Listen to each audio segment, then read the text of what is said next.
The polo de call. A little revolution now and then is a healthy thing, don't you think?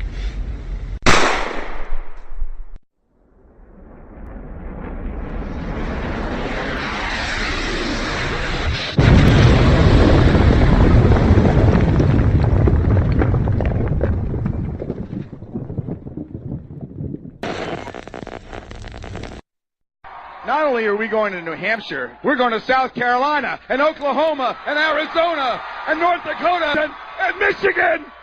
And then we're going to Washington, D.C. to take back the White House.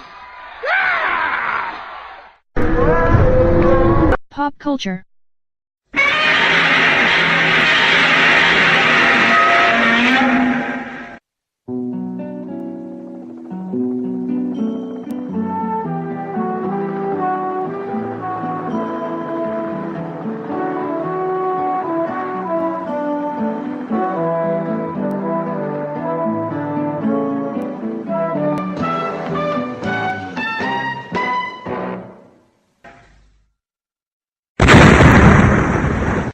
Good afternoon, Richard Five. I did not have sexual relations with that woman.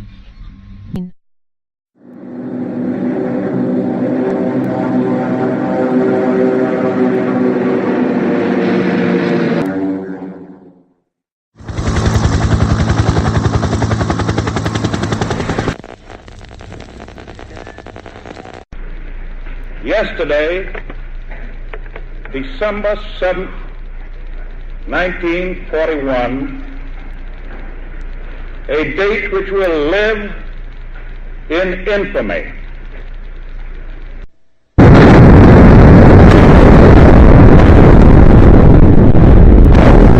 And Carnage podcast for April 2017. Well done! The following podcast's opinions are the expressed property of Ken Woodward and his guest, and any relation to actual reality outside of the bubble is purely intended. Prepare yourself, the truth can be painful. Shut off your TV, its distractions are corporations' relentless assault on your dignity, your sanity, and most of all your bottom line. Please do not listen to podcast if one of these three items are displeasing to your brain. 1. I am happy to believe everything I see on the news. 2. It makes me even happier accepting my plot in life. And 3. God will make things better. Now your host Ken Woodward, and after that his panel for this month. Enjoy, or better yet learn. Cry havoc, and let's slip the dogs of war. So here's what a lot of people want to know. Can you control him? Oh, of course. It's a madhouse! A madhouse! It's time to kick ass and chew bubble gum, and I'm all out of gum. Hello, and welcome to the podcast Politics, Pop Culture, and Carnage, the PPC podcast on the air, April 2017. My first guest will be Frank Foster Jr., a very popular guest with me in my previous podcast, and as usual, we do talk a bit lengthy, so normally during this part of the podcast, I will give you a few insights to my feelings for the current week's events, especially major events, but not this time because, like I said, we went a little over. I don't want you to fall asleep at the wheel, as this podcast takes too much time with your terribly important day. Anyways, enjoy, and it's trial run of a new format where we basically just took the wheels off the trainer and said, let's go for it. Anything you want to talk about, anything goes.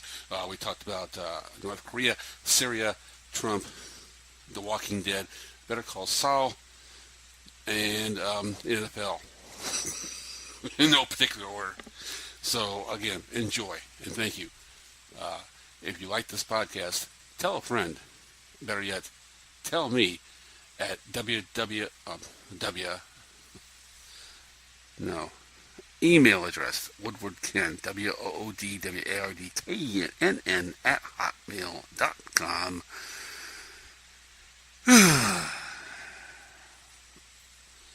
Let's get ready to rumble.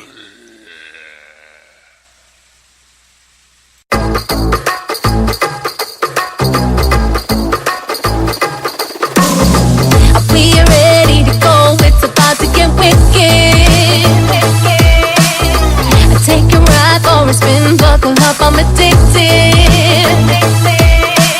You and me, any day, boy, I ain't lying. Baby, let's run away, I am on fire. And you know what you get once you get me started.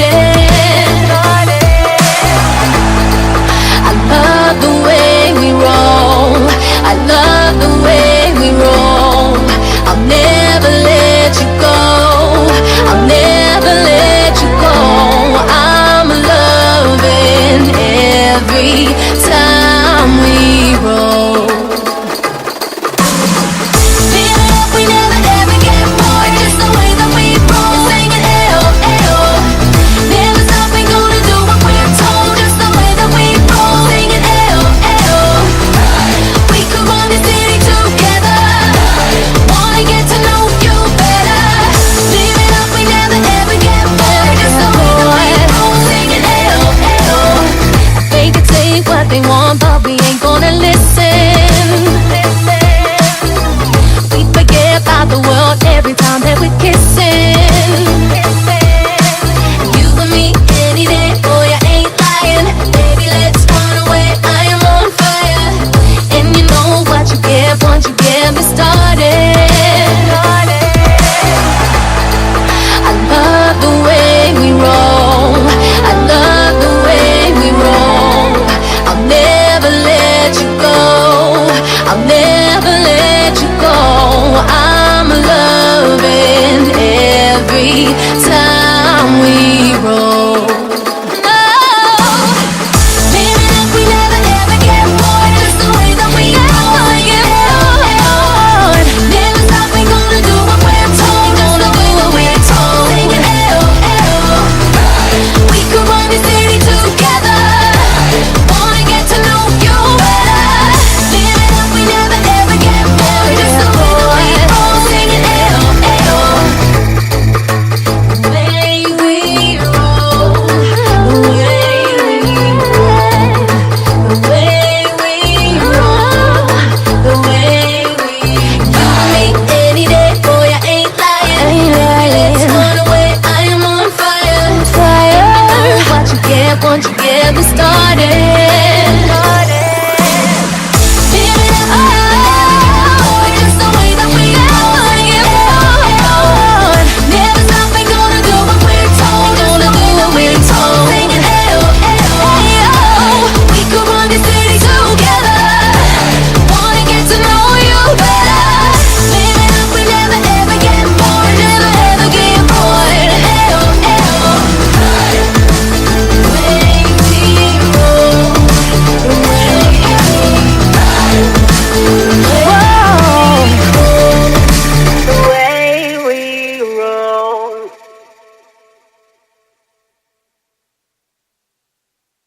To the show, Frank Foster Jr. Introduce yourself, Frank. Hi everyone, I'm Frank Foster Jr. I am the head of the Voice of the Voiceless podcast.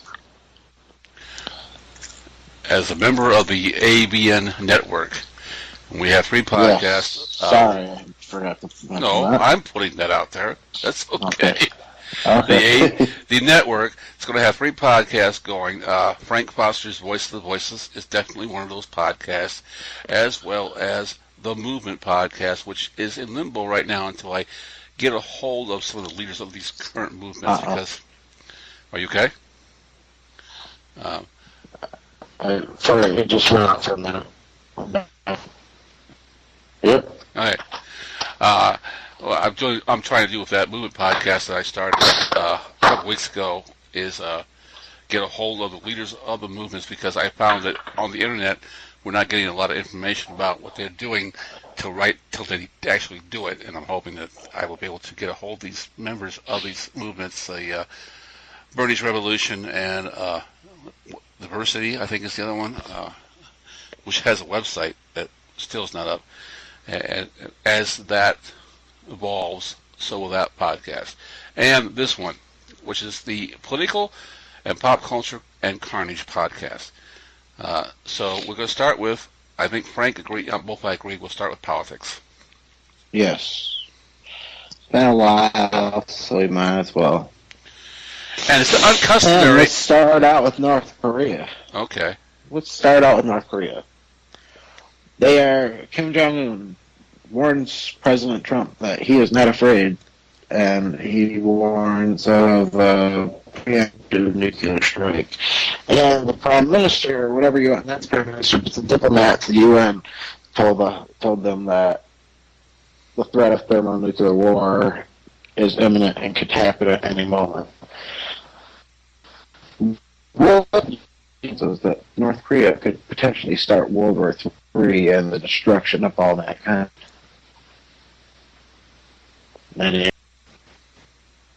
Did you hear me, what I said? Yeah, I was worried maybe the connection's bad because you were kind of wobbling in and out. It's kind of like hard to explain.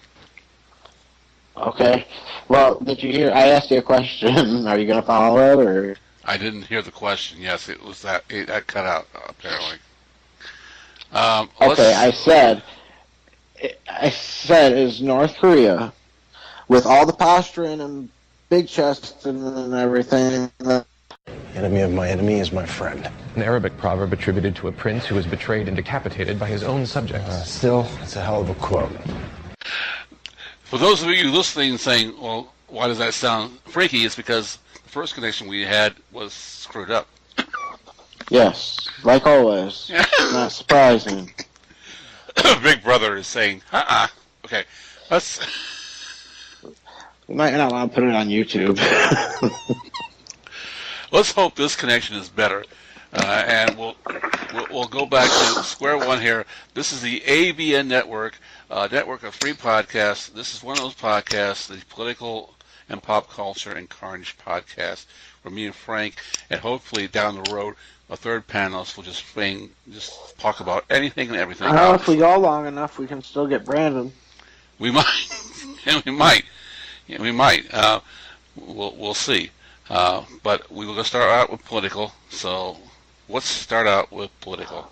Okay. Now, once again, folks, am I choppy? Can you hear me? Am I wobbly? What is going on? Are we all good? You sound like that guy in that commercial. Can you hear me now? I can hear you now. All right.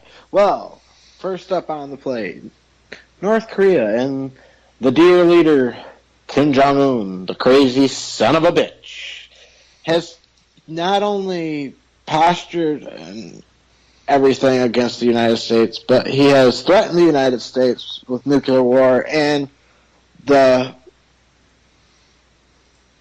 diplomat to the UN for North Korea told the UN that thermonuclear war could burst out at any time. Now, my question to you is, okay, do you think that Kim Jong-un and North Korea, now that they have the nuclear capability, do you think that they are able to start World War III? And do you think that they are able to hit the United States, or do you believe that the United States has measures to stop such a thing? Well, it's a very long-pronged question, but I will start with they cannot reach the United States right now. Because if they could, they would. That's obvious from... But that's, I don't know, because they have the capability to hit Japan, and they've been threatening Japan. That's the problem. The reason why they still are able to do this stupid confrontational flexing of their muscles isn't because they can really hurt us, but they can hurt Seoul in North Korea. They have... South Korea. They have the capability. They have capability of killing millions of people. Do they have that capability? Well, yes. and we also have our troops and stuff stationed in South Korea. Yeah, also. But I mean, now, okay. Now, do you believe that? Okay, yeah, they had yes, they had that one missile launch that blew up almost immediately. I don't know. Maybe the U.S. had something to do with that. Who knows? But what they've had plenty of successful launches. I think they're posturing to try to get what they want. But do you believe that he would, because he single-handedly runs that country, he's the one with the button on the trigger, so do you think that he would start World War III? And we all know Trump's crazy enough to fucking go there, so... I don't think he's crazy enough to do that. And I don't think Kim Jong-un is crazy enough to do that, because Kim Jong-un has only one desire, and that is for the successful continuation of his regime. And the reason he's doing this is because he's concerned, because China, of all things, has begun to put pressure on his economy. And the reason they're doing that is because they're sick of this son of a bitch. No, the truth is, the truth is because the United States, they're having to deal with the United States one-on-one instead of through the TPP because Trump stopped it, which that's another thing that one of the jobs Jared Kushner, which we'll get to later, is doing. But, so the Chinese have a very much bigger interest with the United States than North Korea, so they're kind of pushing North Korea under the rug at this point. North Korea has always claimed that they want to be complete isolationists that don't get help from nobody. They started that back under Un's dad, fucking Kim Jong-il, where they stopped getting support from Russia and China. And maybe China, they reopened it for a minute, but maybe China's now like, hey, let's be serious. Like we got the United States here. Let's be serious with our audience for a second. That when they think about North Korea in regards to a country, the thing that they can't understand, and unfortunately in the stupidest movie ever interview, should understand that these people are not as sophisticated technologically as we think they are. They actually live in the biggest bubble in the world. Yeah, they're completely isolated. You watch these people on these TV shows, and you watch these people marching. And the scariest part is that how these people in the military march and look the same. It's expressions of the people outside the military have the same expression. It's the same expression. You don't see anybody with a T-shirt on saying "fuck." Because they'd be sent to the gulags or killed. But not only that, they've been brainwashed, and they don't have any input from the outside world, so they don't see how they're portrayed by the rest of the world. So they're scared shitless of Kim Jong-un. They're so scared that they worship him. They worship that family. So and that loyalty does pose a threat. I mean, in its own... be fucking real right now. North Korea is a fucking threat. They got the fourth largest military in the world. For being a fucking, little peninsula that's split in half with the other part of the country, they got the fourth largest fucking army in the world, and they actually outnumber... They proclaim that. No, they actually do. That comes out from the United States military. That they got the fourth... The United States is number 1, Russia 2, China's 3, and then North Korea. Even in front of Israel. Japan's behind them? Japan's not really a nuclear, not really a fucking, they're not really a military power. Go look it up. I'll look it up right now. Hold on. No, you don't have to look it up. They made sure of it.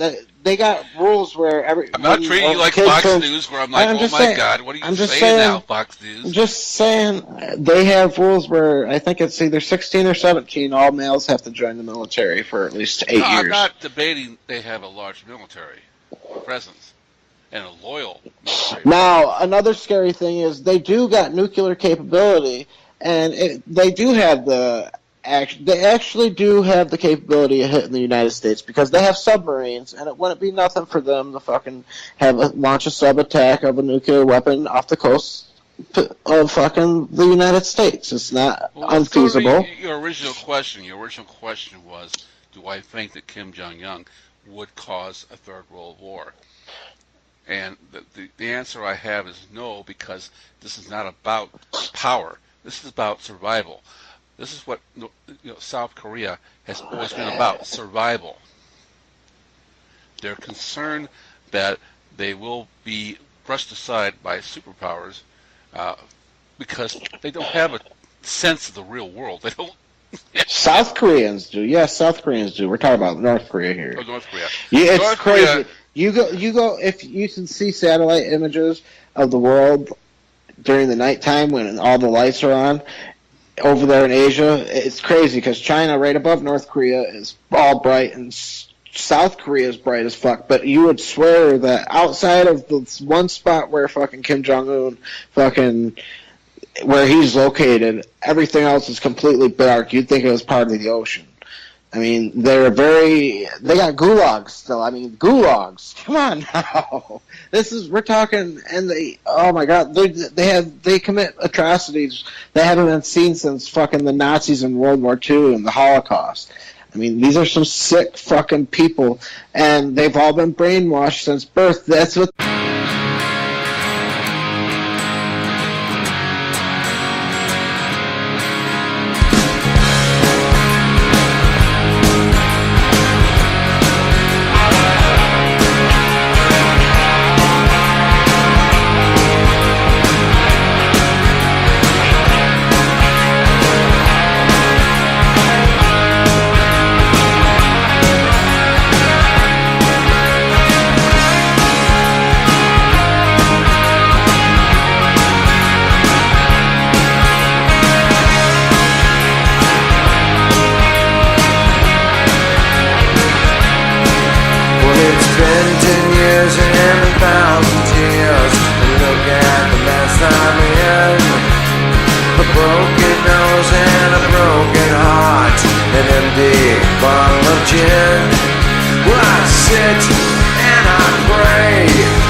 spent all my money. I've been drinking since 2:30. Well, I wake down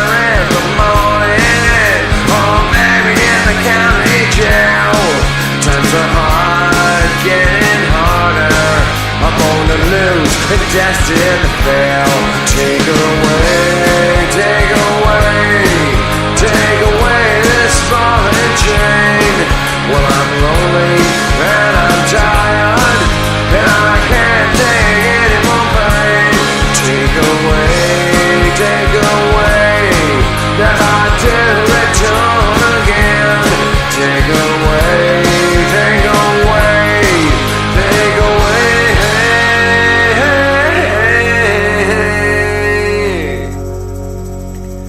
Take away this ball and chain.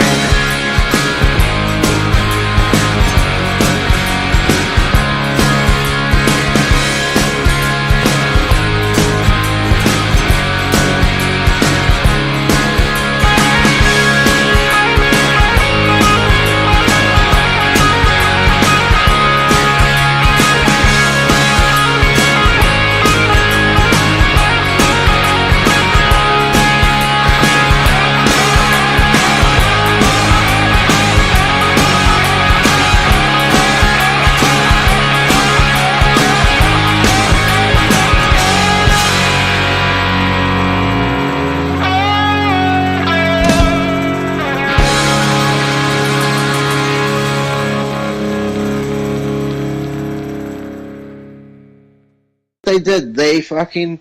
The reason why they're so successful and why they have the people endure the shit life that they do is because they've been brainwashed for their entire lives. During the last fucking, that was Kim Jong Il's very first thing that he did was he pulled the Hitler and basically made a Hitler Youth as in the. I'd like to have a calm discussion on this topic. You think we can manage that? Korea, where all the youth got turned to basically into worshiping him like the fucking kids of Hitler. In this backward ass society where even the internet is off limits. It's scary to you. It's scary to you because it's not off limits. They just are restricted from going to anything outside of state approved. Yeah, sites. I mean, it says they can't see the outside world. It's a scary thing to know that your people are getting closer to being able to do that, whether you like it or not. It's the world evolves around you eventually. Now, did you? It's not to interrupt you, but did you hear about the kid? I think he's 28 now. He's been there for 3 years captive, and the U.S. was trying to do negotiations to get him back, and North Korea refused, and they're putting him through hell to talk about. They are actually now retaining Americans. Yes, yeah, I heard that. Yeah, that's but why you would want to go to North Korea in the first place? That's a scared society.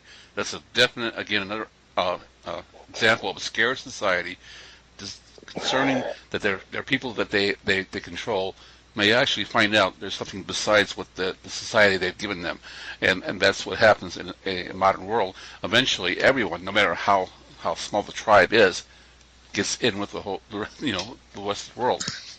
No, see, that's not true. It's not you don't understand. These are the exact. It's no different than what Hitler did. It's no different than what Stalin did. It's no different than what fucking Mao did in China. The Kim family has completely brainwashed these people and worshiping them as almost as gods, to the point where. Well, they believe he's a god. They believe he does not go to the bathroom. You believe someone's a god, I think. Well, that was Kim Jong-il that said that. I don't know if Kim Jong-un came out and said that yet, but Kim Jong-un instated the fucking haircut policy and everything. He's done some crazy shit. He said that he found a unit. Without having him as a customer. Yeah. Well, he cuts his own hair. Obviously, he don't trust anybody he don't trust anybody to have sharp objects that close to him. So let's get to the other side of the equation. Let's go to the other side. The question was, would Donald Trump provoke North Korea into a third world war? Well, what happens? Trump's already shown. Okay, we'll veer off for just a second to come back to this. It's because it's going to be a part of it. Because we've seen Trump use his muscle. I don't like this. Him talking about, I don't want to, motherfucker, you need to let the American people know what the fuck's going on. I hate it when he tells reporters, I'm not going to show my hand and talk about what I'm going to do. Like, dude, really? Like, you're no better than any of the other ones. Well, he could actually take credit for that now. You actually told us Armada was on its way when it wasn't, so he's really kind of doing that right now. Yeah, and then, like, okay, we're going to go into Syria for a second, because whether the chemical gas attack happened or not, because if you listen to the Russians claim that they didn't, but that Assad didn't, but the U.S. is claiming that they did, and that gave Trump the fucking idea of bombing them with 59 fucking cruise missiles and then drop the mother of all bombs, the Moab. Now, if he's willing to do that to a poor country that can barely fucking, there's no way they can defend themselves, is Trump willing to, with all of the posturing and threats from the North Koreans, like I said, they've already threatened thermonuclear war could burst out at any time and all this, and do you think North Korea would be the first to strike, or do you think that Trump would have a preemptive strike on North Korea? Reminding the audience, this is not new. We've had the past 3 administrations deal with this. North Korea has constantly made imposter as possible. No. We are in a different situation completely. We have a different president. Trump is on he's a psychopath. There's no getting around about it. And the reason why the other presidents didn't is because no matter how fucking shitty they were, they at least had the decency to know that nuclear war would probably wipe out the world. Donald Trump's not. He's already talked about it. He's not that stupid. He's already talked about it, Ken. He talked about it already. He's talked about South Korea having a nuclear program to offset North Korea, which a lot of people. He talked about using. He came out and said they've asked him would he ever use nuclear weapons, and he came straight out and said we have them. If why not use them? If it says I'm not sure he said it quite like that. Right? He pretty much said it. I can't quote him, but I'll go find his position. His position was that countries who are in danger from other countries across their border, who have nuclear capability, should have nuclear capability to offset that. That's not saying please nuke each other. It's just saying... No, there's no reason that he would have sent all those fucking warships that are nuclear powered and have nuclear weapons on them. There's no reason he would send them over there. I don't agree with North Korea and South Korea both possessing nuclear weapons. To me, that would be insanity. That would just be asking for some sort of escalation of war. Okay. So does Kim Jong? You're saying with Trump, who's already fucking bombed a country that really he had no business in bombing. It's not our war. Okay. I mean, honestly, do we got troops over there? No. First of all, Donald Trump didn't give the order to bomb Syria, and you and I both know that. You're right. He's given complete control of the military to his generals. He has been told, which is even scarier. Do you understand when they made the mother of all bombs, the biggest bomb outside of nuclear weapons, that they didn't even use it? They've had that bomb since before they went to Iraq. Well, I've heard they used it in Afghanistan, actually. They didn't. That was the very first time it was ever dropped. Yeah. And the fucking mushroom cloud went something like 10 miles into the atmosphere, which is insane. You understand that Donald Trump didn't give that order for the bombing of Syria or that bomb. He's the president. General. It's still on him. It's still on him, but you think, okay, first of all, okay. He gave them the power to do that. New discussion here. Donald Trump taking credit for anything, yes. Donald Trump take responsibility for anything? No. He didn't have a problem telling the Chinese president that he just fucking shot the... His entire career, on one premise. When it succeeded, he took credit. When it failed, he blamed others. Now, don't tell me different on that one. I'm telling you the truth. He is responsible. He is the president of the United States. Whether he is the one who gave that power to those generals. That's a different thing than so the one he who is. gave the order. I don't know. He might have gave the order for that. I don't think he did. I don't think he's that I don't think the military would. Why would the military just out of nowhere? I think that was Donald Trump trying to flex his muscle. Were given total authority to do whatever was necessary. All Donald Trump did was give him a layout of what his agenda was as far as his foreign policy. You're right, but I think he has no foreign policy. Right? I think you're right about that, and I think it's a joke. Did you see that the White House came out and said that Trump's first 90 days in office has been a major success? The one person in this whole ordeal who I should not feel sorry for, I still feel sorry for, is Sean Spicer. Ladies and gentlemen, it's like watching the man has a the slow hardest death. job in the world. Yeah.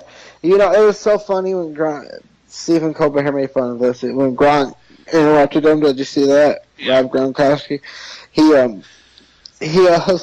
Eddie did have this look on his face. Steve was like, he looked like he was about to fucking get killed. Like he was like, oh no, here it is. Like he's been expecting someone to kill him. It was fucking hilarious, but I feel bad for Sean Spicer too because he's got to go out there every day and fucking lie. Yep, shovel shit. That's all it is. Go out there and lie, boy. Go out there and say what we told you to. He's like the Donald Trump coal miner of prostates. Right. Now, okay, let's talk a little bit about Donald Trump. Let's talk about these flip-flops here. Okay, first off, during his campaign, he promised to have better relations with Russia, and now, according to even Russia, relations with the U.S. are worse than they've ever been. And you know why, though, don't you? He said that he was going to be tougher on China and not bargain with them, and he's done a complete 180 on that, and now he's saying China's our friend, and we're going to work with them for a while. And then he bombed Syria, which I know made him put number one on Putin's Christmas list. Yeah. He bombed Syria. And now they're flying by the coast, 700 miles off of Alaska. Alaska, yeah. Being escorted out of our space. By fighter jets. Yeah. They scrambled fighter jets the first time. The second time they didn't. But because he doesn't like to lose. Donald doesn't like to lose. And Donald just figured out. And it took him a while. He was duped. You know he's duped by Putin. He got duped. He got a bad deal. The deal maker got a bad deal, Frank. In what way? Because he's the president of the United States? Because Russia not only helped him become president, right? This wink, wink, will let everything slide. Russia. I don't think honestly, I don't think Russia. I think when Russia, I thought they thought they were going to get somebody they could control, and they got that. Donald Trump's too much a fucking wild card. No, they got that more. What Trump didn't expect was the way the Russian spy service works is very simple. If he had been smart enough to actually study, read, for lack of a better word, is good. Before he got involved with these idiots, he would have realized they have two ways of controlling people. One is blackmail, and the other is money. Right. Guess what? Donald Trump has a lot of money. So he's being blackmailed. He's being blackmailed by that fucking. He's probably got more than just that P-tape of the fucking mattress thing. Why do you think he's not releasing his tax forms? Why is he going so far? Why won't we just release it? Because he probably hasn't paid tax. Because he hasn't paid taxes in fucking 25 years. A ton of business interest in places where he shouldn't. One we know is China. Well, almost certain it's China. Well, yeah, his entire wardrobe's made in China. But what would come out? What would happen if it came out tomorrow on MSNBC? Donald Trump has business interests and owes money to Russia. I don't know. It'd be interesting. It would be. But it's amazing how this bromance turned into a complete. You're right. You make a good point there. This bromance turned into a shitstorm. Yeah. We don't. I think he still has a scheduled appointment to go overseas and talk to Putin in person. I'd be interested to see if that absolutely happens. Are you okay, Frank? Yeah. You sound like you just went to the restroom. Nope, I'm getting some cheesecake. Oh. Okay. Preparing to go to the restroom. Okay. So we've got to talk about. We talked about North Korea. We talked about Trump. And we talked about China. Oh, we can talk. We got a lot to talk about with Trump. The war is a total disaster. It's a catastrophe, nothing less. Syria. I guess to go back to Syria because that seems to be the biggest thing going on right now. Is Syria. Okay. Do you really believe the U.S. ambition is to eventually overturn Assad? Oh yeah. Do you believe that we need Russia's help to do that, or can we do that without Russia's help? We just need Russia to get out of the way. We don't need their help. Well, again, this is kind of like the same thing with China and North Korea.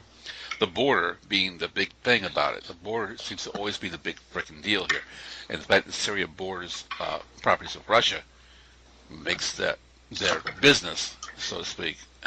Well, that's the problem. Yeah. Russia's not giving that up. The concern I had with Russia right now is I think Obama, I love President Obama. I think he's a great president.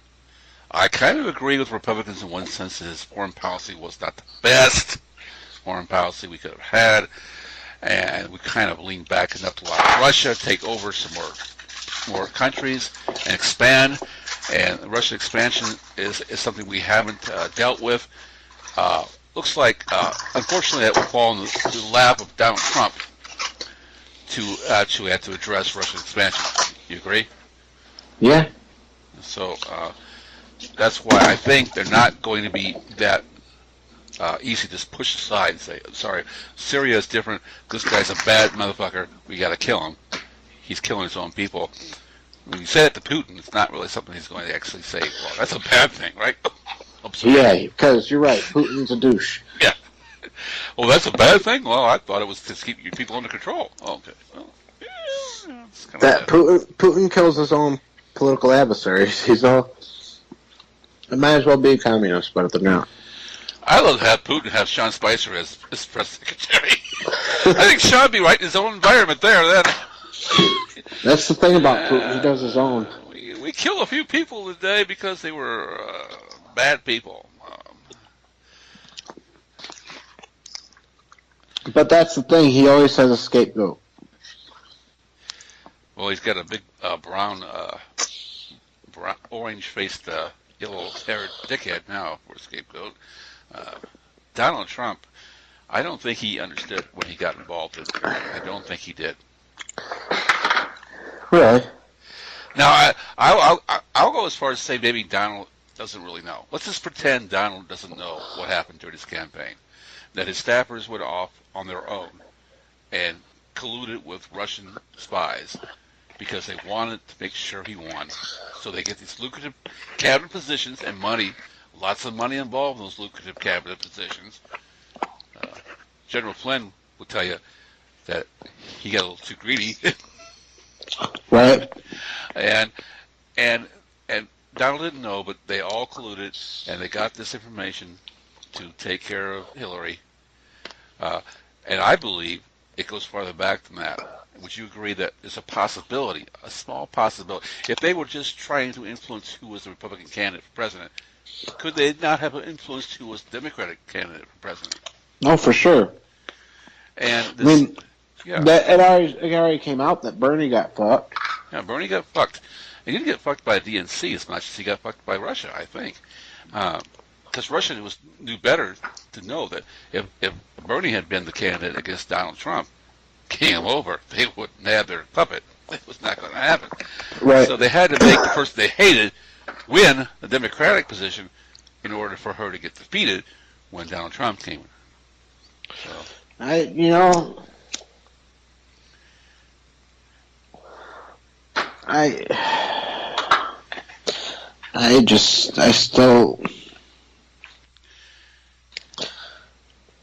didn't want either of them to win.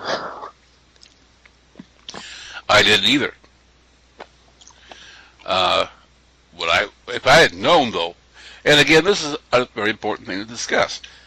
If we had known, if Comey had came forward and said, not only was there an investigation in Hillary Clinton but and the emails, but also on Donald Trump, would that have made a difference to you? I think it would have made a difference to me. Yeah, it would have made a difference to a lot of people. But actually, I don't know, because there's some Trump voters or Trump people that... Yeah, they're on the train to the end. Yeah, I know. Yeah, Trump could go kill somebody right now in the middle of the street with everyone watching, and people would love him. I think, a matter of fact, during one of his campaigns, he even said that. He said something to the extent of, I could go out right now and kill a baby and you still vote for me. Yeah. He actually said, he said some things on his campaign trail right now. If you repeated it and said that was the president of our United States, he would be fucking embarrassed to even admit, yeah, that was the president. Yeah. But that's how... And isn't it amazing? Did you see that he... most presidents don't have to worry about exonerating and granting themselves immunity from prosecution. But he's done it in every case that's ever been against him. Oh, he's got a recent lawsuit from the people with the parks, rolling back these environmental protection laws that are just ridiculous. Yeah, and I'm pretty sure he gave himself immunity.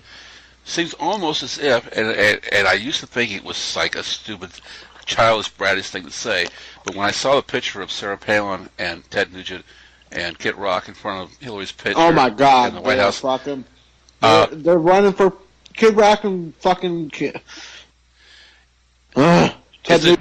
Oh, this is the worst looking hat I ever saw. Well, you buy a hat like this, I'll bet you get a free bowl of soup, huh? Oh, it looks good on you, though. It was a giant, no, what it was a giant fucking finger. They weren't enough, it wasn't enough for them to win the election. That's not what they want to do. No, they got to gloat. They got to gloat. And what's that going to get them when all the shit hits the fan? Nothing. It's just going to hit the fan, Frank. He has no plan. He has absolutely no plan to get this country moving forward. And in 4 years, oh, he had plans. Fucking he obvious. Had plans. He just didn't know how to. He just didn't know how to execute any of those plans. The rich are going to get richer. The poor are going to get poorer. The jobs are going to still be scarce, and we're still going to keep losing to other countries because they have a better organization than us. They have better health care. We're going to be behind for the next 4 years, and he can't paint a pretty picture on that. I'm sorry, he can't. It's not going to happen. Unless he does a George Bush approach and starts a war with somebody, some brown people. If you bomb some brown people, enough brown people, like George Carlin said, you bomb enough brown people, people are going to be on your side. But that many brown people in the world, George Carlin. that many brown people in the world, Frank. I'll quoting George Carlin. Our job here in America is bombing brown people. We're going to solve the hunger problem, sir. How are we going to solve it? We're going to bomb the fuck out of people. Right. Starving to death. Hunger solved. The Walmart solution. Did you see that? Did you see the fucking recent Walmart ad? It made me almost cry. Walmart is now fighting hunger. the company that has its own employees in food lines is fighting hunger. Wow. You can't make this shit up, Frank. Yeah, man. That's crazy, man. Oh, okay. Let me ask you, because we're going to go for this. We're going to slide a little bit into entertainment for a second, because I'm curious of what your top 4 political comedy shows are. Now, political talk shows, comedy/comedy. It's the genre. What are your top 5? All right. Top 5 or top 4? Oh, top 4. I'm not going to put too much pressure there. At number 4, I got that up front with Samantha Bee. I haven't watched it. At number 3, I have Bill Maher. At number 2, I wish Jon Stewart was still there, but Trevor Noah is doing a good job at The Daily Show. But by far, further than all the others, excuse me, The Late Show with Stephen Colbert. You're going to hate me. At number 4, I have The Late Show with Stephen Colbert. That's your loss. At number 3, and it's a hard one to figure out here, but I actually like Seth Meyers in The Late Show. I think it's all right. I hated him as a member of SNL, but I actually think he's doing a very good job there. At number 2, which pains me to say, is Bill Maher, real time. The reason it pains me to say this, if you'd asked me this question 3 years ago, slam dunk. Now, I'm going to give you a reason why he's number 2. It's become too much about Bill. Bill doesn't let his guests talk. He's become the Fox News reporter he always hated. If you ever watched Bill Maher lately, Bill Maher will interrupt his guests to the point of, you can't make that point. It's got a point to make here. Yeah. And it used to be, you got 3 panelists with opinions, let them talk, Bill. I feel like too many times I'm sitting at that TV set saying, Bill, she had an opinion. Let her talk. God damn, I know his show's got your name on it, but still, regardless of that, he still makes the effort to actually have diversity on his panel, makes important statements, gets important people on this program, and talks to them about real things. So he gets number 2. But number 1 is a show off the grid that's starting to gain a lot of popularity, and that's John Oliver's Last Week Tonight. Oh, I haven't got a chance to see that yet. I loved John Oliver when he was on The Daily Show, though, when he hosted it, so I'm sure he's doing good. He is doing fantastic. And what channel is he on? He's on HBO. That's why I don't get to watch him. YouTube. I watched Bill Maher. YouTube it. I didn't even realize the show was on yet. He is British, which I know. Makes you automatically think he's a snob, but he's not. He's awesome. He's very plain. Awesome. They tackle very serious subjects in a lighthearted manner, and like I said, the important thing is it's a political comedy show. Now, as far as actual politics, I truly do miss the number 1 comedy show on TV for 15 years running, the Bill O'Reilly's The Factor. I miss it. I miss it already. I can't stand the fact that I can't hate someone so much as I hated him on TV, and now he's gone. It's just... Bill O'Reilly deserves to be gone. I agree, it was funny shit sometimes. He had the worst views. It's like... The War on Christmas itself is still going to be shine in media history. You're right, but oh my god, he fucking...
heat of the burn and the battle of Los Angeles.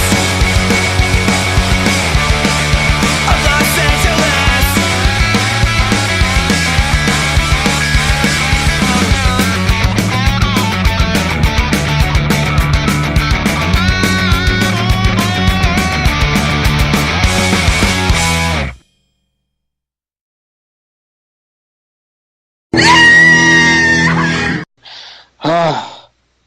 He's exhausting. He fucking... I don't know what to say here. You can't sum it up in a sentence. Yeah, he just... There's not a big cuss words in the English language. He was the farthest far-right conservative that you could ever meet. He's the one man. He's the one man I wish I could have actually met in person and say, Bill, is that really you on TV? I think you really like that? Right, I think it is too, man. I mean, I've seen videos on YouTube of him off camera, fucking bitching at people on the set and threatening to fire them and shit, and never letting them, like being diva basically. Fuck it, we'll do it live. We did it live. Yeah, pretty much. He he was bitching about makeup or something. I don't fucking remember, but you haven't seen that yet, have you? What? The early Vector when he actually was taped being himself off camera. Yeah, that's what I'm talking about. And he was a jerk. No. Yes. Big shocker. He's a fucking asshole. He's sexist. Okay. Well, he's a fucking sexual assault. Well, right now, no. I would love. I'm going to do this. I'm going to actually get an envelope and send something to Bill O'Reilly. Bill O'Reilly. Yeah, I'm going to send a packet of hot chocolate. That's probably what he's getting in the mail right now, to the point where he's sick of it. Right. You better. I don't know that you might get in trouble for that. Well, it might be arsenic list or something. No, it's just. Well, hot chocolate, you'd Bill. be shipping drugs. But he would turn it into something big, call and fucking like. Do you know how many poison packs of him hot chocolate are probably right now in his fucking mailbox, and he's probably saying, "What the?" You're probably right. Well, he's not. He doesn't know. He's chilling with the Pope in fucking Italy right now. Calls the Pope White Lightning. Yeah, I know, right? Now, okay, let's talk about Alex fucking Jones or Bill Hicks. We are two wild and crazy guys! Because, in the court, his lawyers have come out and said that Alex Jones is just playing a part on TV. And that has been the accusations against Alex Jones, and that he's really Bill Hicks and he's just a CIA operative. Well, wait a minute, because Bill Hicks is a former comedian who passed away, isn't he? Okay, you're breaking up again, Frank. Hello?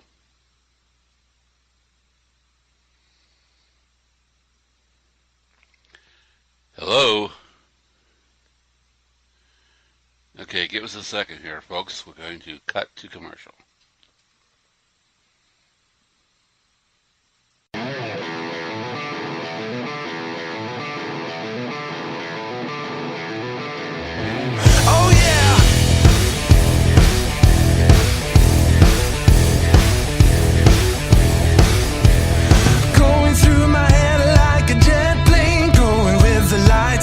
Turns out it started with a fight tonight.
This country, you gotta make the money first.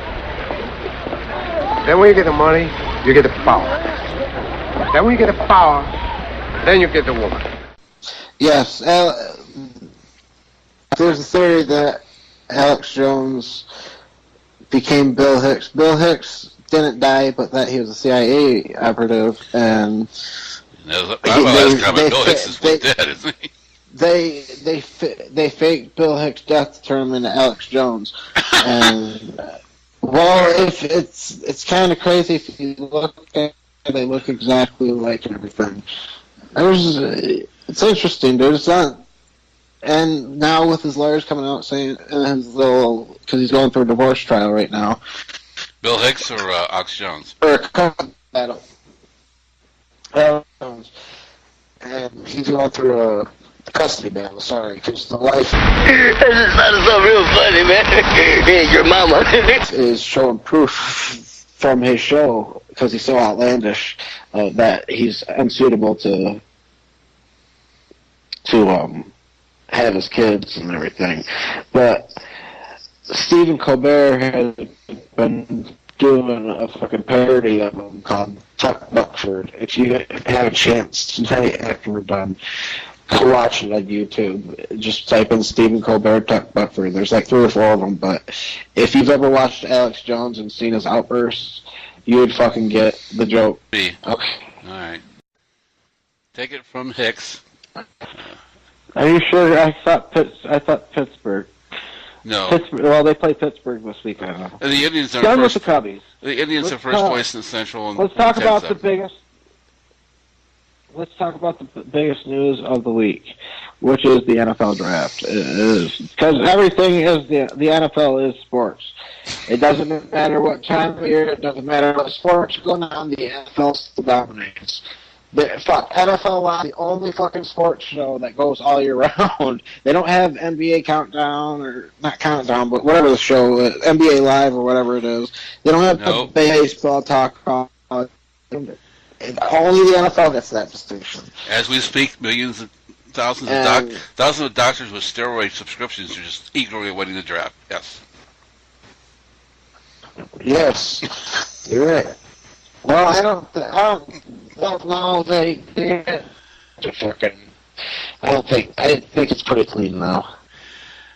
I don't have another baseball situation in their hands. Well, business is business, and that's the reason why professional sports I'm just about done with professional sports, and it's not just because the Bulls suck this year or anything like that. It's just the games. Look, Rondo going.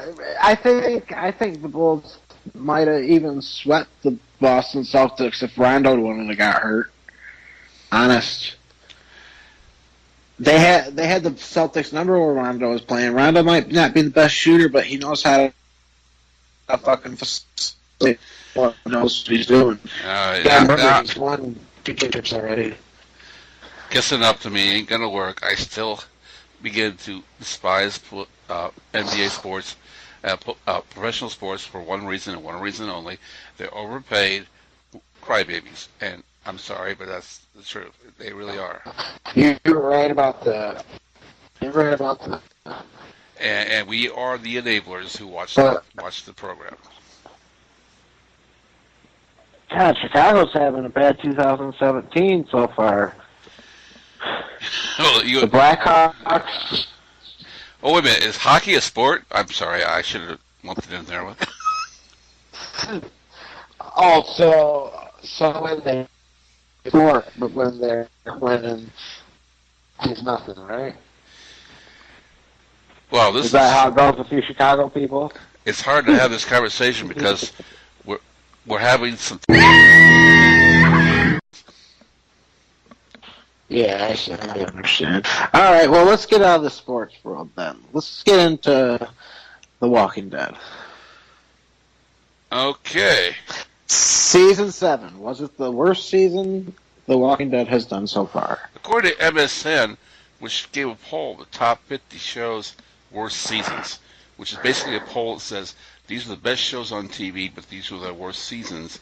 Walking Dead actually scored 3 seasons on this top 50. And surprisingly enough, season 7, the one we just watched, earned one of the top 5 spots. I disagree. Season 7 was perfect because it's building up to Season 8's all-out war, which is going to be all the groups going against Negan and the Saviors. The Saviors. So it was perfect. They had to do what they did. In my opinion, the worst season was probably 2. I think that was the slowest season when they were on the farm. But saying Season 7 was the worst, I think they might go by ratings by saying that, and a lot of it was because a lot of people stopped watching when Glenn died, because Glenn was such a polarizing figure. I personally loved it because it was exactly like what happened in the comic book, but a lot of people didn't like it, so...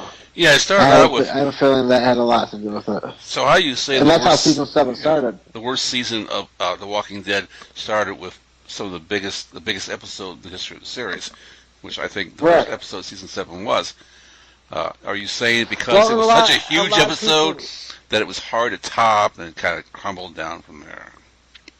Well, in one sense, yeah, but I think it was more so people didn't want that character Glenn to die at all.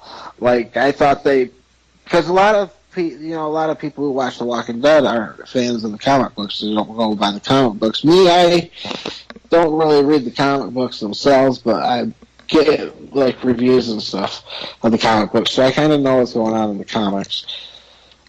So, and it's pretty good. With this Negan story, more than anything, they've stuck pretty much really close to all the deaths. Do you think there wasn't enough Negan, maybe?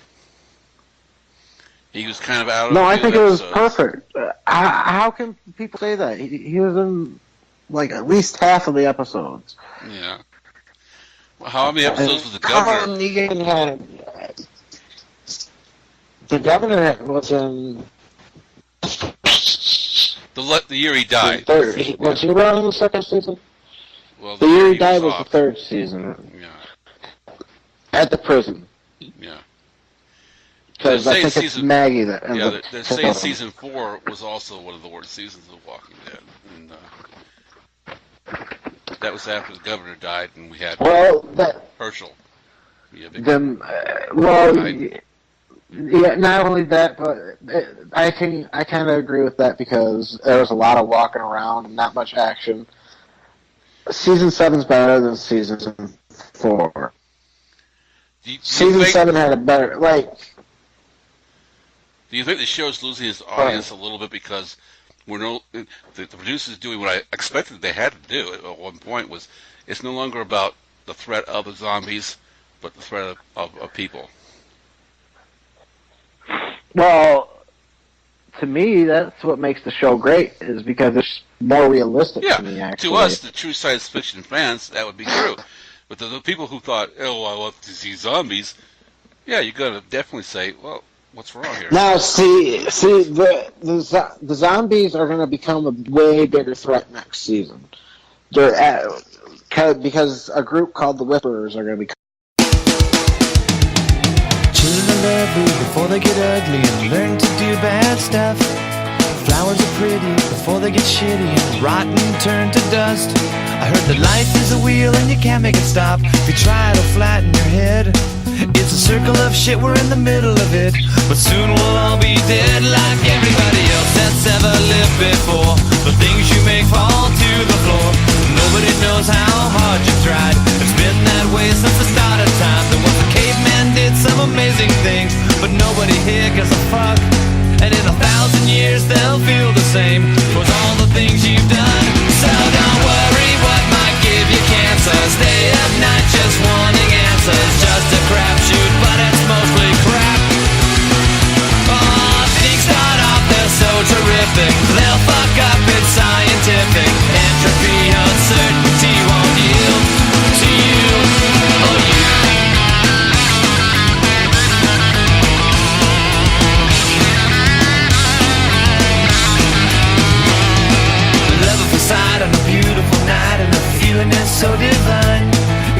plug on the toilet and something will spoil it with the good times left behind. Don't try to figure out who's at fault. Powerful forces abound, like a twig on a river in the universe. Tomorrow you'll probably drown, so don't worry if it is a tumor. All this will be over sooner. Just a crapshoot, but it's mostly crap. Things start off, they're so terrific. They'll fuck up, it's scientific. Entropy, uncertainty won't yield to you or you.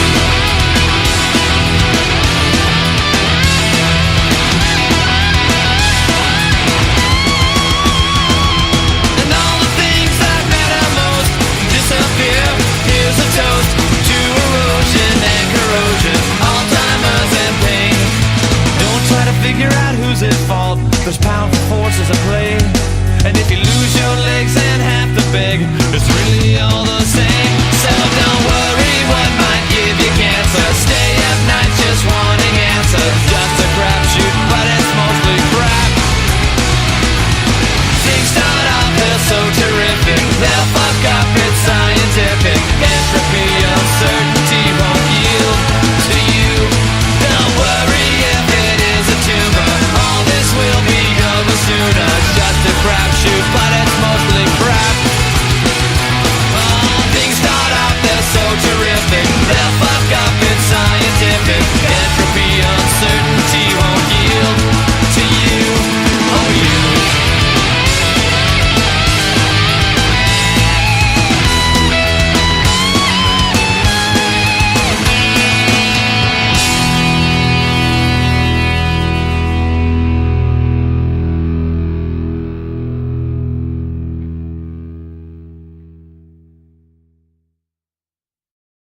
My name's Duke Nukem.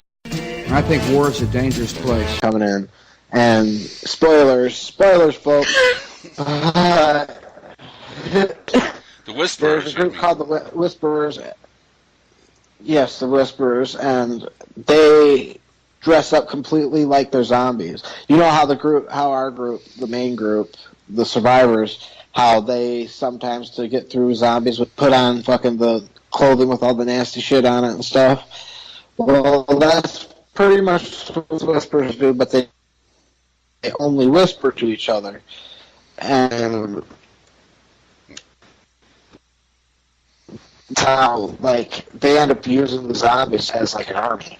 Like a million of them just to go and destroy. It's so overwhelming, nobody can help them. And Negan and Rick end up actually working together later on during that war. Okay. Because they end up going. Sorry. Let me call you. I'm gonna take a piss, and I'm gonna get another beer and call you back and see if we can get a connection worth of shit. But don't go anywhere. All right. Well, I'm very pessimistic.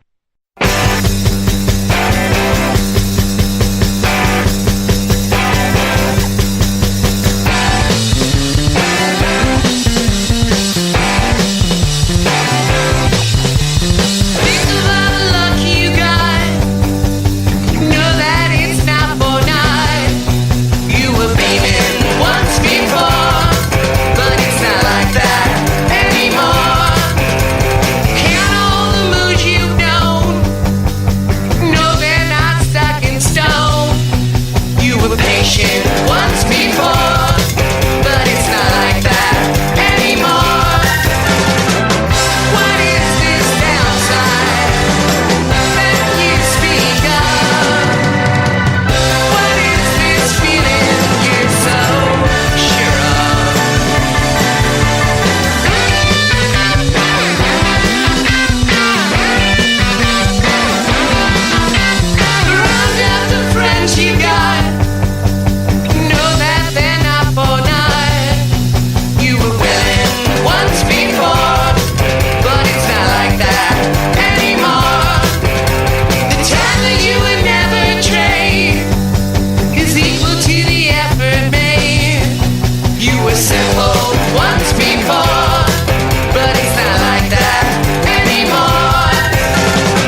take time to restore chaos.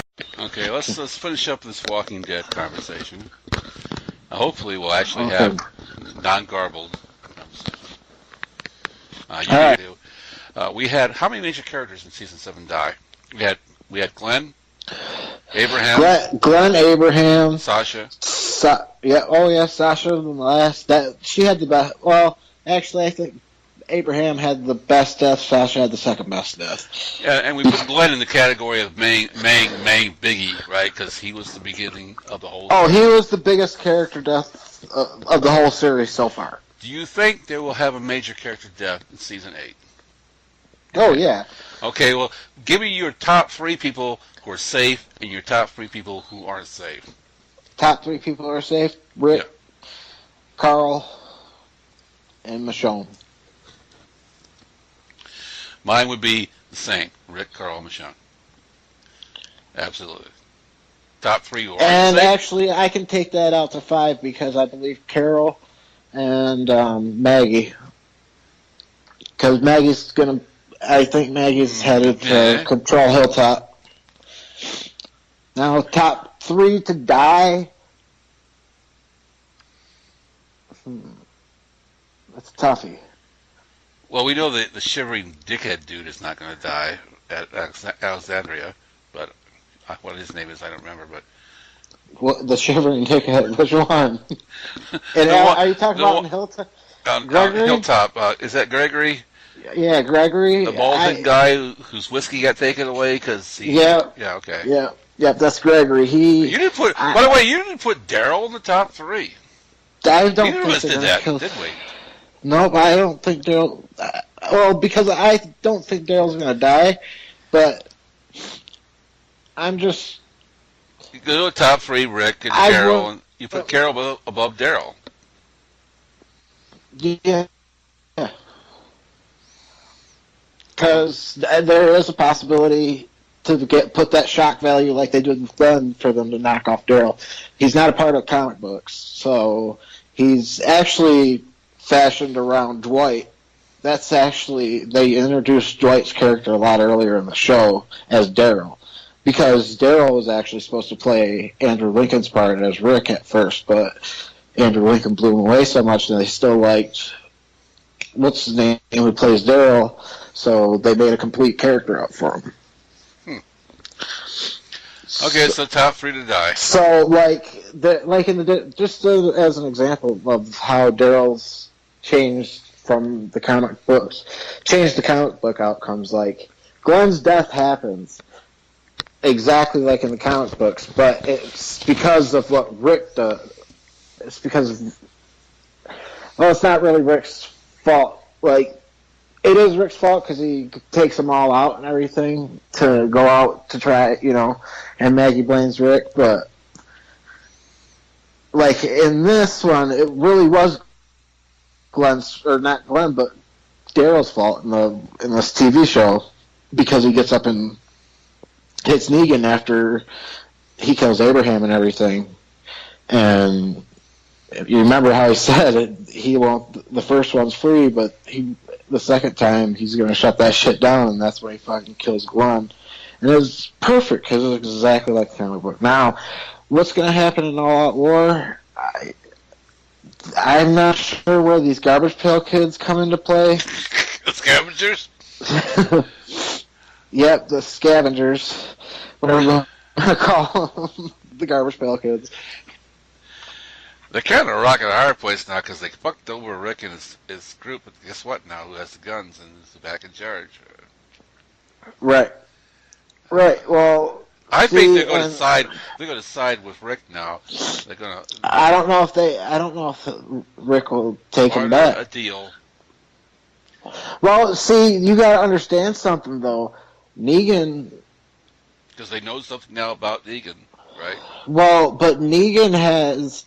Just because it's going to be a tough war. There's going to be I have a feeling there's probably going to be a lot more deaths than we actually can believe. There'll be carnage, folks. Well, it's all-out war, and like they showed at the very end of the last episode, Negan's army, that they got everyone from all the outposts at the thing. And if you notice, there was like 1,000 people there. They still way outnumber Rick and them. But I think the way All Out War is going to stop is with the Whisperers coming in, and that's when Rick and Negan realize they need to work together. Because you do realize how hard that is for the audience to accept that Negan will actually turn into part of the group. That would be but they have been kind of humanizing Negan, though. Like, Negan stopped that guy from raping fucking Sasha when she was caught, and then he killed him, if you remember. Like, and he was willing, if Sasha would have played by the rules, he was willing to let her help run the place because of how strong she was. Like, Negan rules through fear, but it's calculated fear, like, and he's not the type of person to just kill somebody that he thinks that he is better off alive. Like perfect example. Carl. When Carl comes in and kills 6 or 2 of his guys, and Negan does absolutely nothing to him, makes him sing a song, and that's because he's seen the potential in Carl of being a badass. If he's that badass as a kid, just imagine what he's going to be like as an adult. Like, same thing with Sasha. Like, well, you're kind of making your own counterpoint, because will Negan accept Rick as a leader? Really? Then, because through the war, he's going to see, because it's not going to be as easy as they think. Because if you these explosives and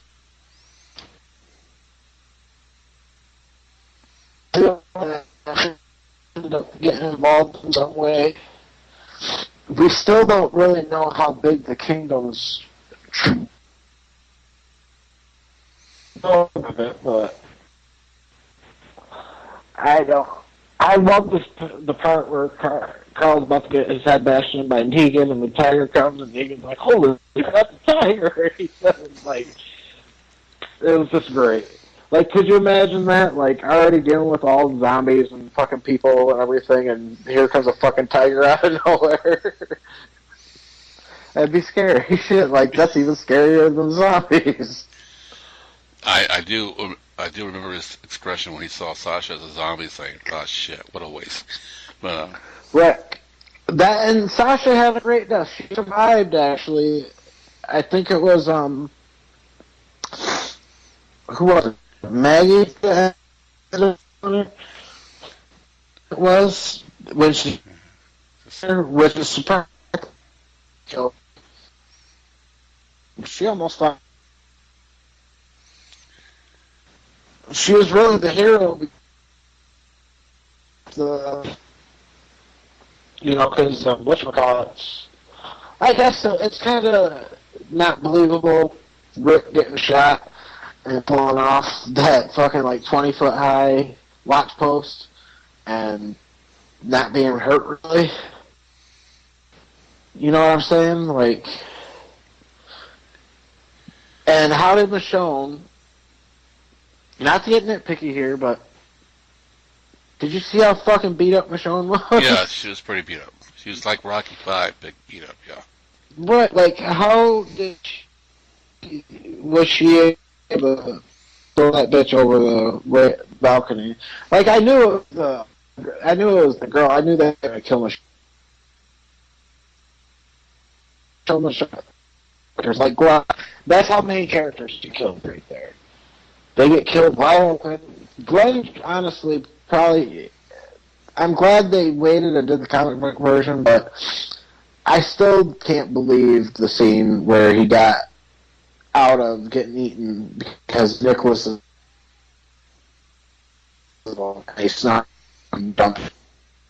Like, that was the most. Like, whatever. Like, really. Like, you show one scene where he looks like he's. Damn, why is a couple of where he's fine. Is it still doing it? It's doing it bad the last 5 minutes or so. It's like I'm trying to pretend like it's not, but shit. It's like you're cutting out. Bad. Sorry, it's not. I don't know what I can do to make it better. I'm trying to put up with it, but shit, you're making some points, but it's like for a whole 20 seconds at a time, you're gone. And it's like, shit. That sucks. Yeah, I know it does. That sucks that it's all choppy. It makes it hard for a conversation because I don't know when to interrupt because you're not done. Right. That sucks. Well, I was basically just talking. I know what you're talking about, but it's not becoming through as coherent. Okay, wait. We decided our top 3 for who we think is going to die. Hello? Can you hear me? I can hear you now. Okay, I said let's do the top 3 dead for the next season. In characters. Yeah. I know my number 1. Who's your number 1? Morgan. Yeah, I kind of have a feeling Morgan's going to die too. Just because it seems like his arc's coming full circle. Yeah. He's fighting right now, basically for Benjamin, but because he sees the way Benjamin as his own son. He'll die saving Carol's life. Yep, you're probably right. Now, that's a major character. Remember, that's from season 1. Now, yeah, you're right. He hasn't been around for seasons 2, 3. Yeah, we usually get another character who's kind of been built up over the last couple seasons.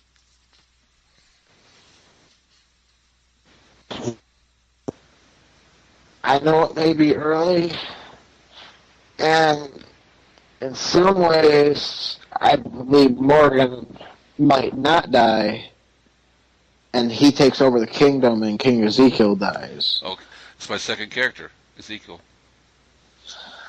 Now, I don't know if he's going to die yet, but because he actually, in the comic books, he survives until the Whisperer War when he gets killed after Shiva.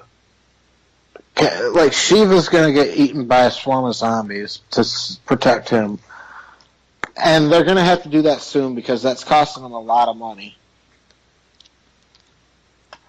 They're not going totally by the comic book, though, anymore, from what I heard. Yeah, but they're still they're on it. Right. They're a lot like, okay, for example, Andrea. Do you remember Andrea from the first 3 seasons, I believe? Yeah, first 3 seasons.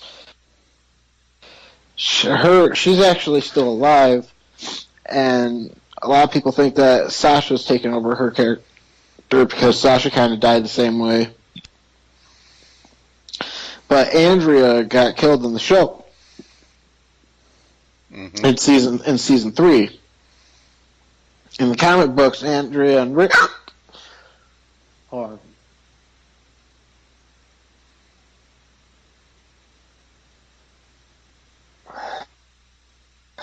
Andrea and Rick are together, like Michonne and Rick are now, and Andrea's a badass and everything like Michonne, but Michonne's also in the comic books, so, and she survives. Now, have you heard that they're talking about running The Walking Dead for making 20 seasons? No, I hadn't heard that. No. Yeah, they came out and said not too long ago, I think it was last month, that they want to do 20 seasons. I would say if they do 20 seasons, then no characters on the books is being saved. Well, outside of Rick and Carl, because there's actually theories out there that there's a couple theories of how The Walking Dead's going to end. Like, there's a theory that this is all a dream in Rick's mind, and he's still in a coma, and he's going to wake up from the coma at the end of it. That would suck. That would suck. Yes, I agree. But there's There's another where it's Carl, and it's 50 years in the future, and he's old man Carl and stuff. He's the last of the survivor. Yeah, the survivors to be alive. Him and Jude.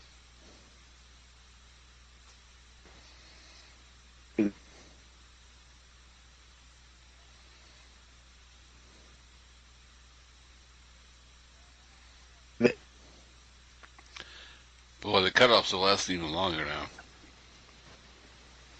Well, there's a lot of stuff that how would Carl know exactly what happened? Like with the stuff with Carol and Tyrese with the little girls.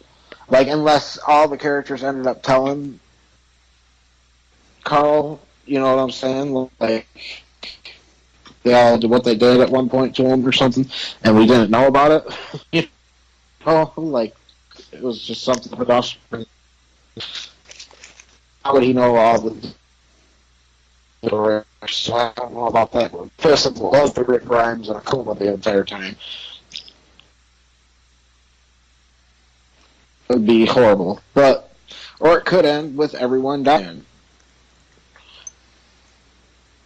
Hence the now, because, you know, like... You know the irony of the Walking Dead title. Have you seen... It goes from them being the people who are being terrorized by zombies to them themselves being perhaps themselves being the Walking Dead. They keep walking and going forward and keep walking and going forward.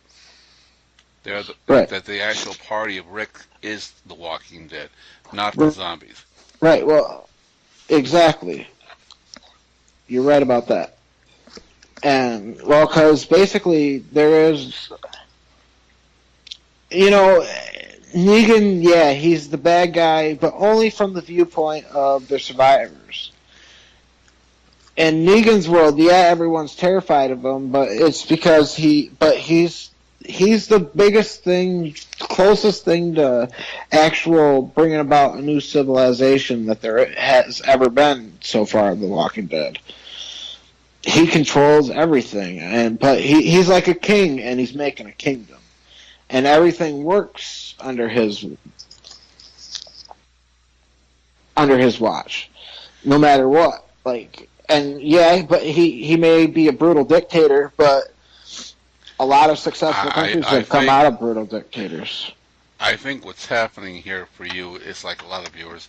He's such a polarizing character. He's such an amazing character. He's awesome. He's serious. You can't imagine him being gone. You can't imagine him being beaten. Just like the governor came out, and for a long time you felt the same way about him, didn't you? Actually, no, I never really liked it. There was a couple spots where it was like, okay, that was pretty cool, but I didn't really. I always thought the governor was a dick. Where Negan's a funny dick. The governor was more of a serious dick. So that means he's a funny dick. He's gonna live.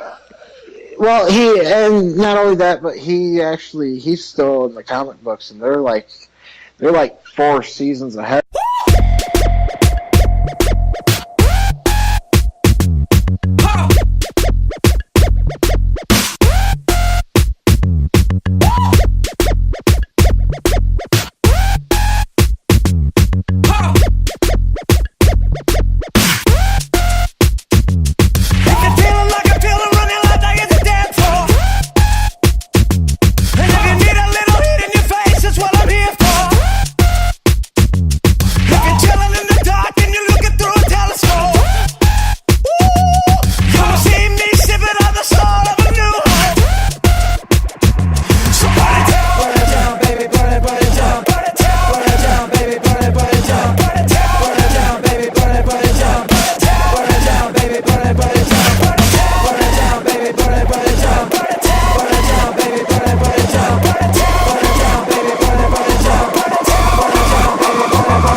fucking Chuck Norris.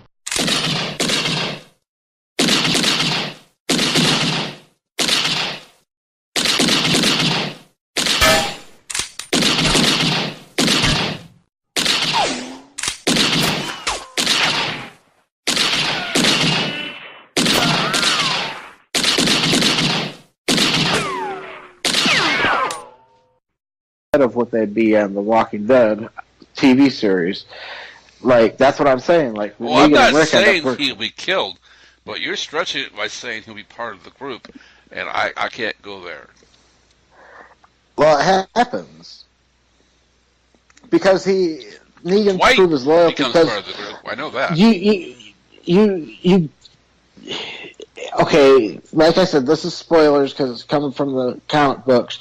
They'll introduce the Whisperers next season. The Whisperers are such a powerful group. They're worse than Negan's group because there's thousands of them, and they all dress up like zombies, so they can get the zombie hordes to fucking follow them. And like, that's what I'm talking about. It becomes such a big problem for not only the survivors and Hilltop, and it even becomes such a big problem for the Sanctuary that Negan, all of them end up having to team up to be able to face these people.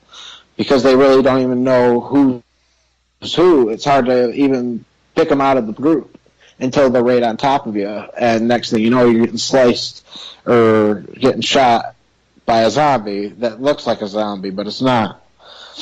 I can't wait for that. I wish... That's one thing. I hate that... We have to. I'm just glad they didn't leave us with a cliffhanger like they did last year. Like, there was so much speculation. I knew from the comic books Glenn was going to die, but then I heard this theory that there was going to be 2 deaths, and that's when everyone who was saying Abraham was going to be the person. I just had a feeling that's going to be both of them, Abraham and Glenn. All right, let's switch. I know you're getting into this, but let's switch to another show that we both watch. Breaking Bad fans. Better Call Saul. Better Call Saul got the first really glimpse of bragging rights to the people who don't watch the show Breaking Bad, who watch Better Call Saul, who don't watch Breaking Bad, saying, we knew Gus was coming. When was Gus going to come? And Gus came. Right. Yep. Gus came, yes, he did. That's important. It's awesome that, like, in the first season of Saul, Tuco, I think he was in the very first episode. Yes, he was. And with Mike, and it's just awesome seeing Saul.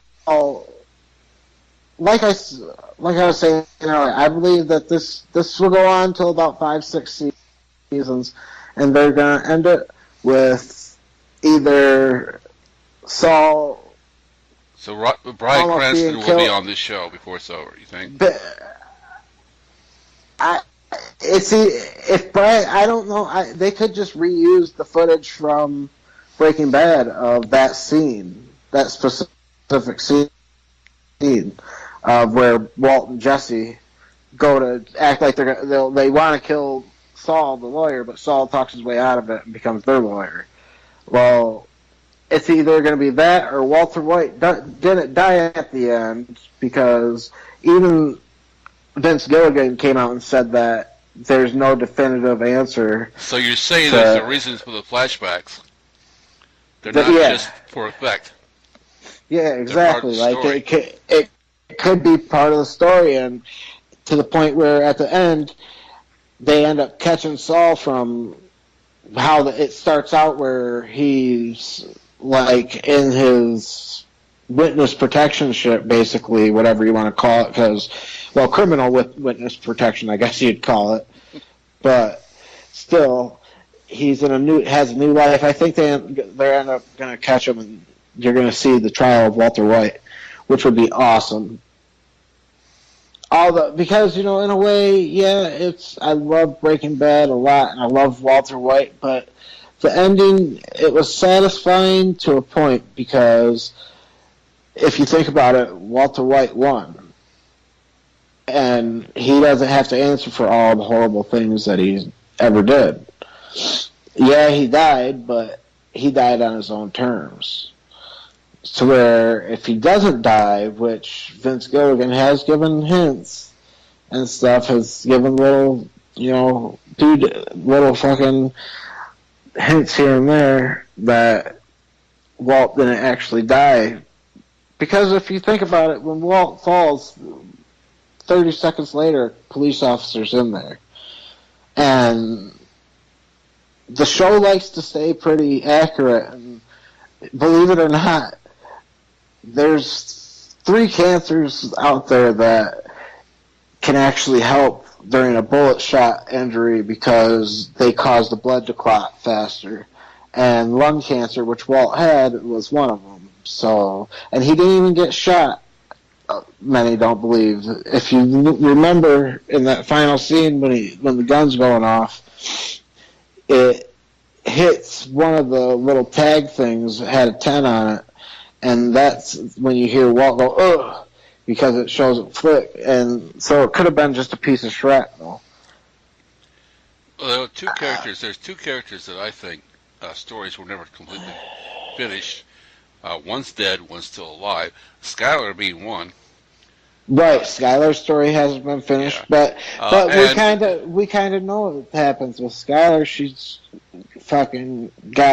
gonna get immunity from everything because she's got the location of Hank and Gomez's where they're buried, and she's also got the lottery ticket. The other story, when we're talking about Better Call Saul, we don't want to get too confused.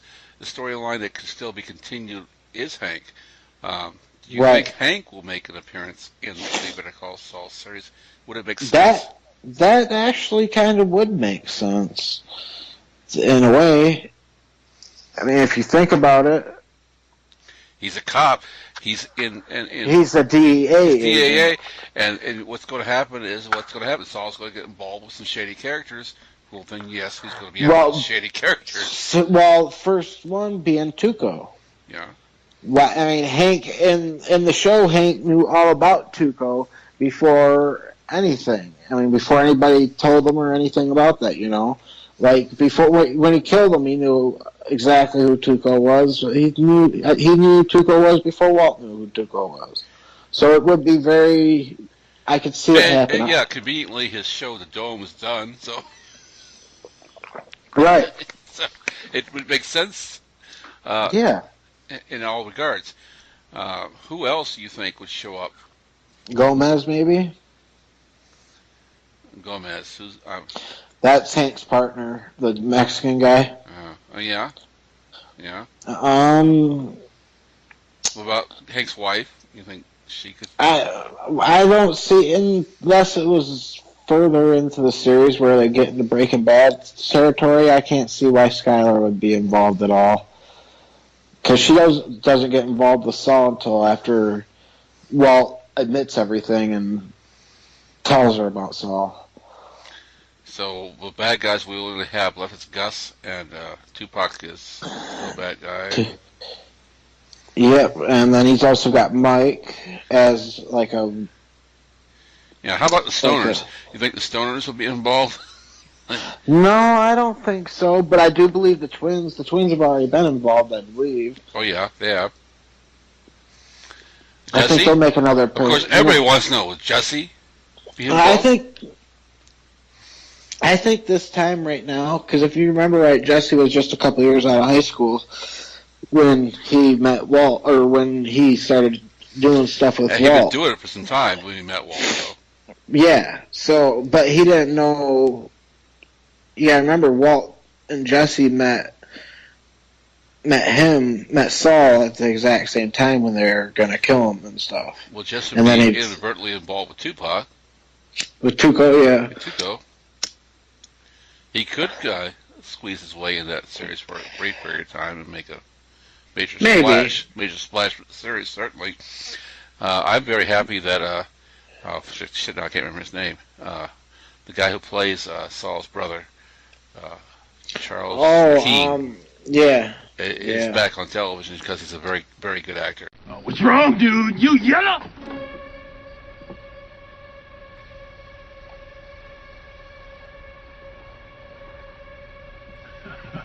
what I thought.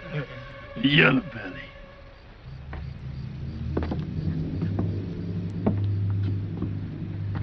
Nobody calls me Yellow.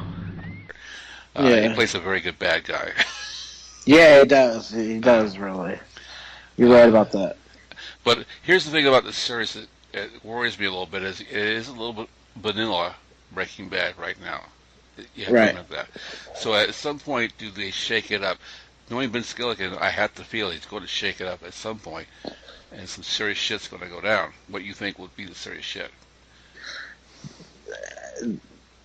I don't know, because, well, I could see the story of, well, no, they kind of did that already in Breaking Bad. I don't know, maybe the Mexican cartels that were in Breaking Bad that Gus ended up killing, maybe they make an appearance. Maybe Mike gets in some deep shit, big deep shit. He's got the possibility of getting some deep shit.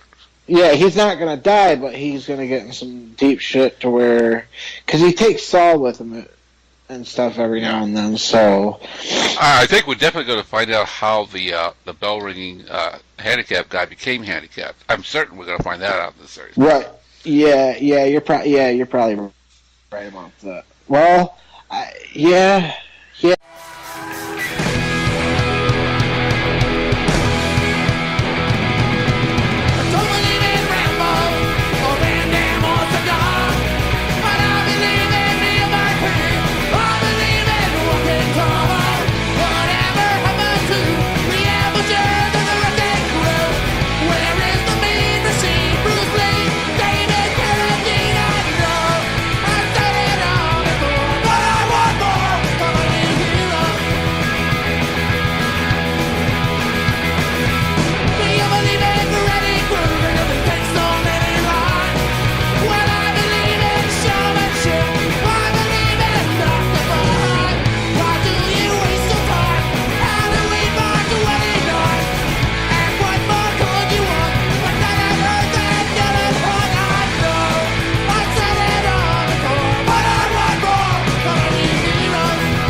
This country, you gotta make the money first. Then when you get the money, you get the power. Then when you get the power, then you get the woman. And you think it might have been Mike. I think it might have been Mike who is the reason why he's handicapped. I'm not sure. Yeah, you might be right about that. That's actually a good point. You could be absolutely right. But I like the series. I like the conception. He's a bad guy, but we know at one point he becomes a really bad guy. Right. And how fast they're going to go take that, too, is what I'm curious about. Right. It's only second season we're watching right now, and I'm still kind of like, yeah, I know he's a bad. We all know Saul's a bad guy. Right.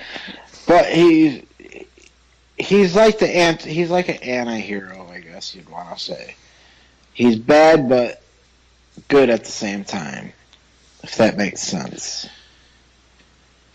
He wants everyone to be happy, but especially if he's happy, but.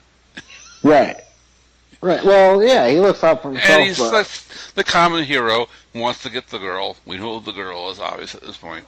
But we also know from the series Breaking Bad, he doesn't obviously get the girl. Right.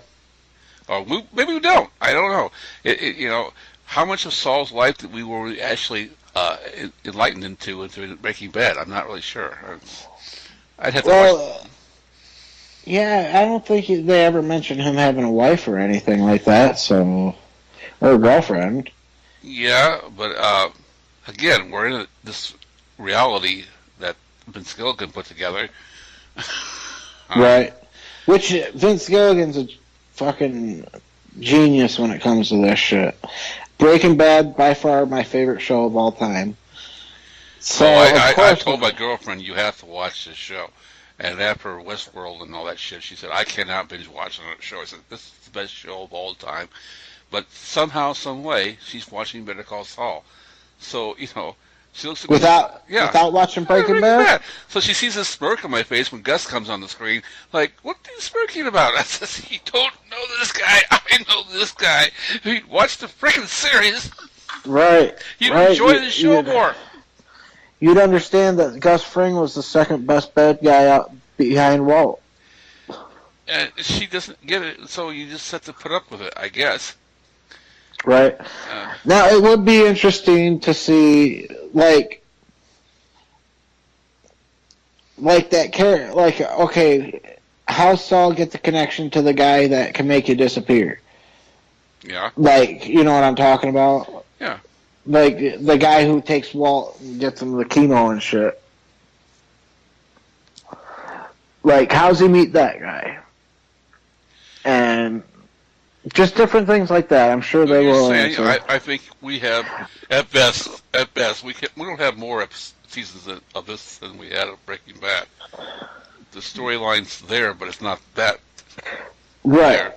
Right. Like, how far back is this supposed to be? Unless, like you said, the reason we see these flashbacks are for a reason, and it's to involve a new Breaking Bad. Would that be fucking huge? That would be that would be awesome. It'd be awesome to see Bryan Cranston back on the screen.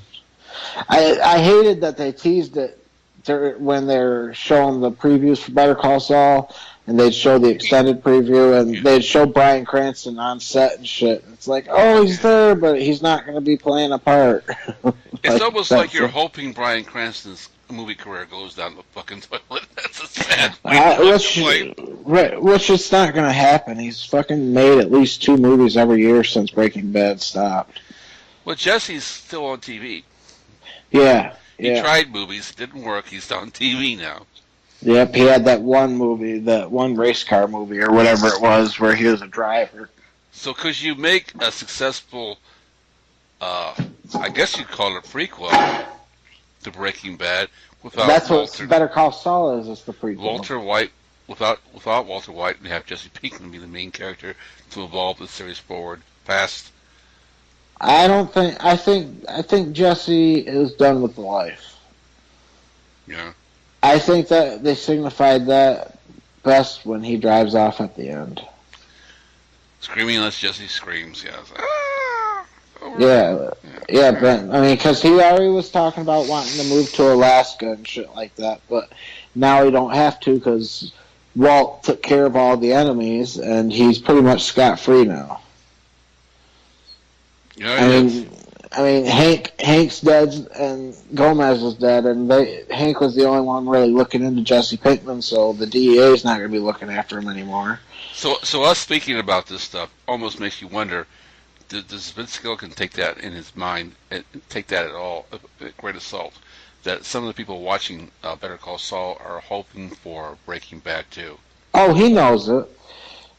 He knows it. He knows that people want to see it, but like I said, I think there's 2 ways that the show's going to end. Either it's going to end where they meet, Saul meets Jesse and Walt when they're going to kill him. Hello there, and welcome to the new podcast, Politics, Pop Culture, and Carnage. I'm just going to give you a brief introduction to it. Basically, it's going to be me and other panelists. Tonight, just me and Frank, and discussing all things of nature of politics, pop culture, and carnage. So basically enjoy this trial run, If you want to hear more, we're going to have more. We aim to please. Thank you and enjoy. You talking to me? You talking to me? You talking to me? Well, then who the hell else are you talking to? Talking to me? Well, I'm the only one here. Who the fuck do you think you're talking to?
The great Oz has spoken.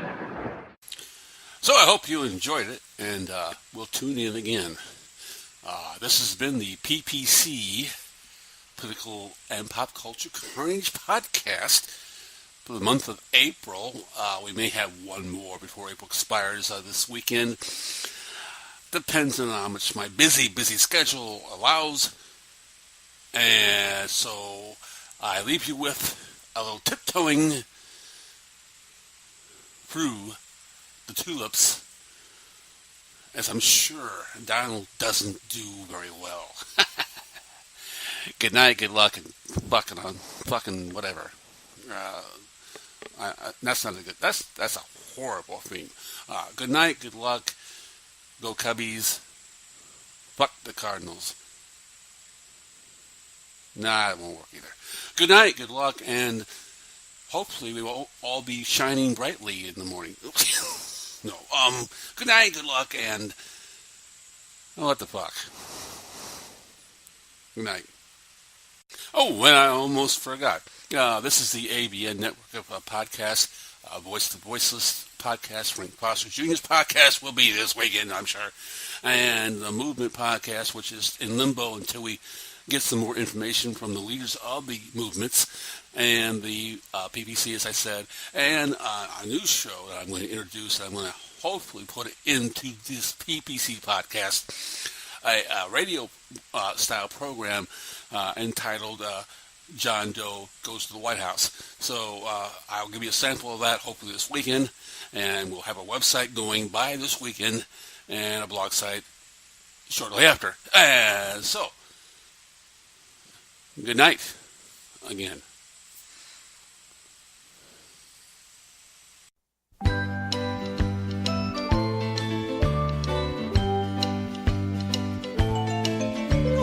Tiptoe to the window, by the window, that is where I'll be. Come tiptoe through the tulips with me. Whoa, tiptoe from your pillow to the shadow of the willow tree. Come tiptoe through the tulips with me.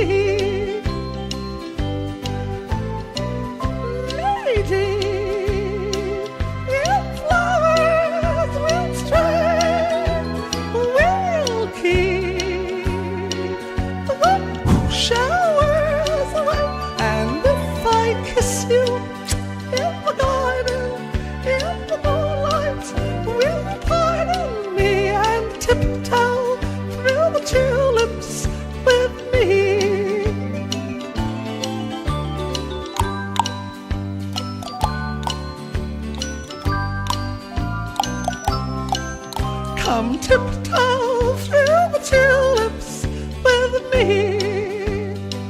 Whoa. To the shadow of the willow tree. Come tiptoe through the tulips with me. Lady, the flowers will stray.